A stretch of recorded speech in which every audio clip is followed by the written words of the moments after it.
Hi, I'm Gustavo from Placker, and I'll show you how the card mirroring power-up works. Once enabled, it automatically converts existing Trello mirror links into fully synchronized cards, and it also lets you create new mirrors. For instance, you can create a mirror card that appears on both an individual board and a master board. These cards maintain two-way synchronization. Any changes on one board, such as moving cards between lists or marking them as complete, automatically reflect on the other.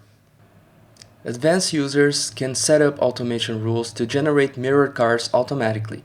For example, creating mirrors when a label is added to a card, or creating a child card on my personal board when I'm assigned to a task on the master board. Just like normal mirrors, the parent-child mirror will keep the item and the card in full sync. Notice that when I mark the child card as completed, this also updates the checklist on the left, and the other way around.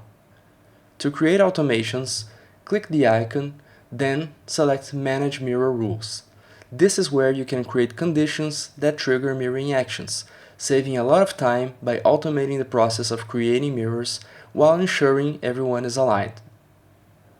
You can customize exactly what syncs between mirrors by clicking Manage Settings, then Mirror Settings.